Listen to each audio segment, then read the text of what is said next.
Hi everyone, it's me, Dr. Kate. I wanted to just pop in and give you a few things to think about related to this last set of readings from the Abolitionist Toolkit, since we won't be meeting in person as a class.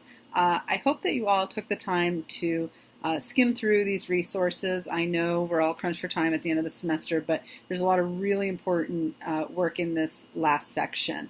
And what this section is about is what are the alternatives to policing? We spent a lot of time in class watching the 13th, talking about the arguments from Davis and Gilmore that made very strong arguments that the current incarnation of the prison industrial complex is one that extends the logics of slavery, that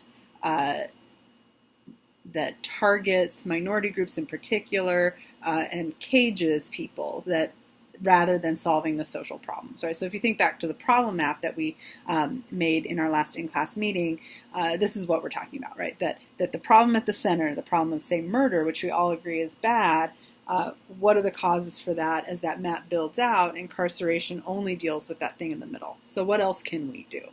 So, and I want to go back just for a second and talk about the way that Davis opened her book, right? She argued that for most of us, imagining a world without prisons is almost impossible, that prisons have become so much the logic of how we organize our society that it's hard to imagine a world without prisons. And yet we haven't always had prisons, and we could build a world without them. So I'm asking you in this section to actually push your thoughts beyond the sort of, prisons might be bad in these ways, but we just need to make them better, right? The reform model, and actually take seriously this idea of abolishing prisons. What would it mean? What would a world without prisons look like? And that's what this last section is about. The Abolitionist Toolkit gives us a bunch of alternatives to incarceration and also ways of organizing around those alternatives to build the world that we might want.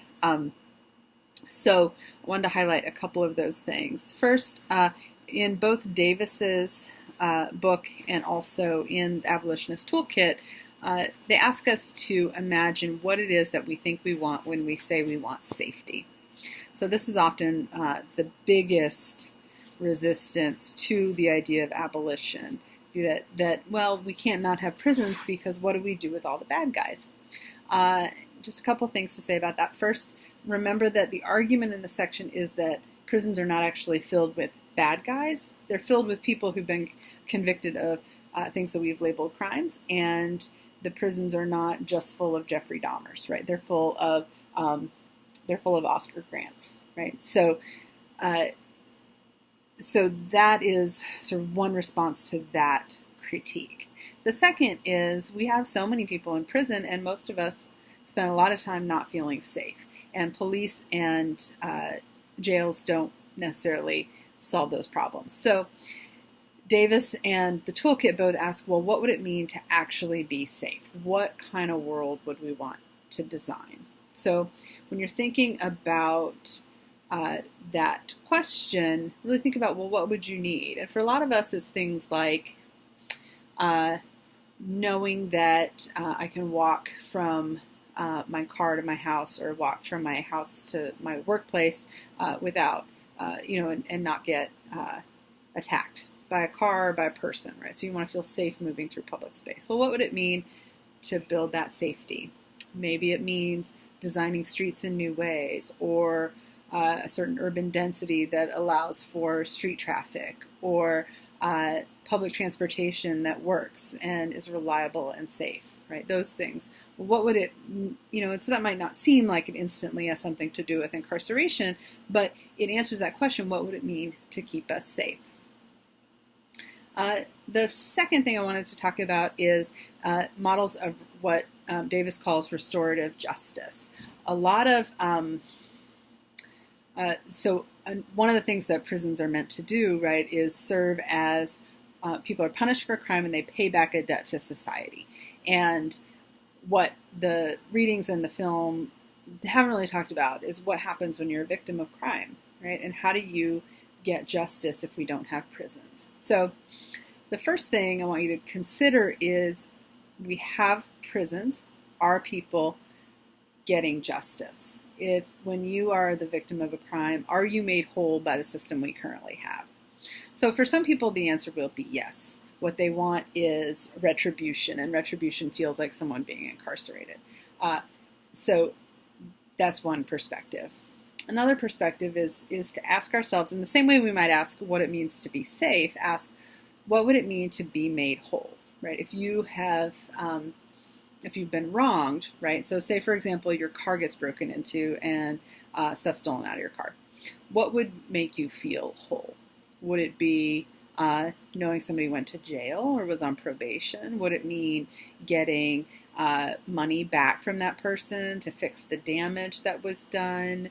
What would it mean? So in restorative justice, the model brings the victim together with the person who's caused the harm and brings them together for conversation where the victim gets to explain to the perpetrator, this is how what you did affected me.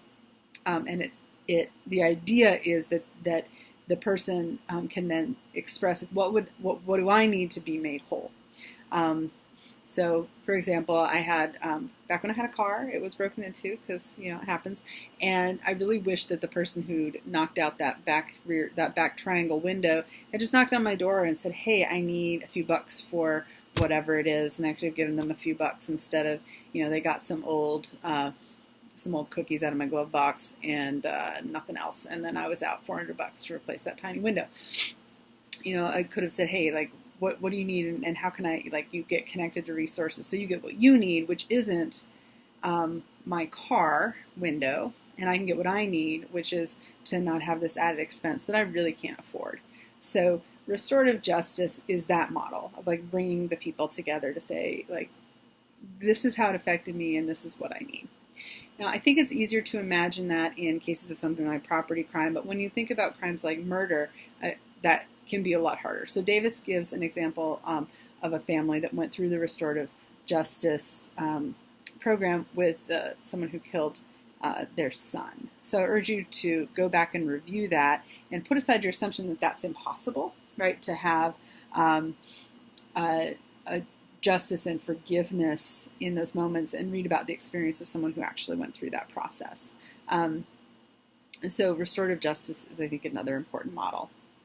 A third thing I wanted to talk about in terms of this response, or in terms of imagining abolitionist futures, is remember that abolition is a horizon, right? It's a way of thinking in the future. It's not about just opening the doors, right? It's about actually saying, okay, well, what do people need so that people don't cause each other these harms, right? How can we take care of our communities? The Abolitionist Toolkit talks about community policing and talks about alternatives to policing and ways that neighborhoods can work together to meet each other's needs so that the cops aren't the first people that we call. So I urge you to read that section of the toolkit. There's also a number of resources on the internet about alternatives to the police. What do you do instead of calling the police? And in a lot of places, the police have become almost like a concierge service for some members of the community, right? So if your neighbor is making a lot of noise, do you call the police and register a noise complaint and have the cops come over and knock on their door? That brings police into the communities that are facing heightened scrutiny by the police. That puts them in a different kind of danger. So think about maybe going next door and knocking on your neighbor's door and saying, "Hey, I'm trying to sleep. Your music's really loud. Can we come to an agreement about maybe what time you're going to turn off your music?"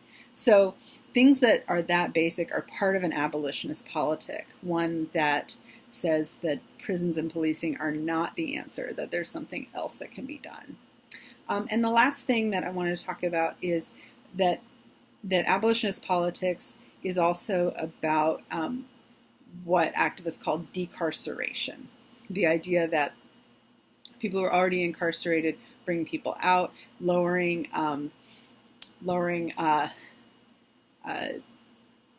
prison terms for people who've been incarcerated for crimes, taking felonies, making them misdemeanors. And we're seeing this increasingly in cities that are finding themselves strapped by the demands of keeping all these people in cages and and cities are making moves on this. So, for example, Baltimore City has decriminalized marijuana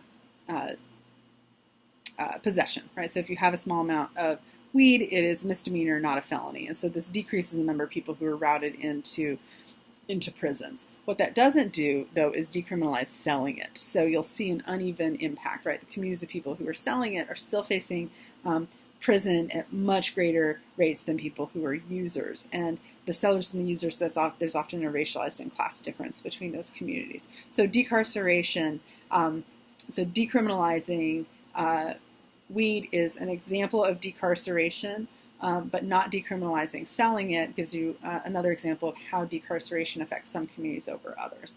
And so our question is, one of the questions that abolitionists ask is, what are these things that are labeled crimes that might be labeled something else so that resources could come in and deal with them in a different way? So rather than seeing drug selling and drug use as criminal activity, could we see it as a public health issue or even a labor issue? So increasingly states are legalizing weed altogether, regulating it as an industry, taxing it, and using those resources to pay for other things. So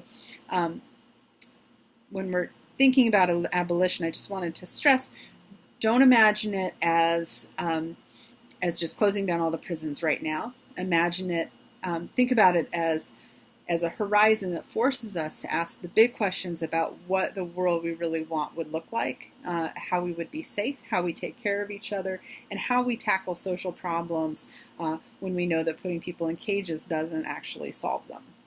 So as you go to write your final assessment, I want to remind you that I am not grading you on whether or not you agree with Angela Davis. You don't know if I do. I'm just presenting the case in a strong way to get us to try and think differently about something, because I think that's a really important part of learning to be a critical thinker. So in your last assessment, again, you don't have to agree with anyone in particular. I just want to see you grapple in a real way with the depth of argument that these folks are offering us. Again, email if you have any questions. I will be online until they take the internet from my cold dead hands. So I will see you on the internet. All right, bye-bye.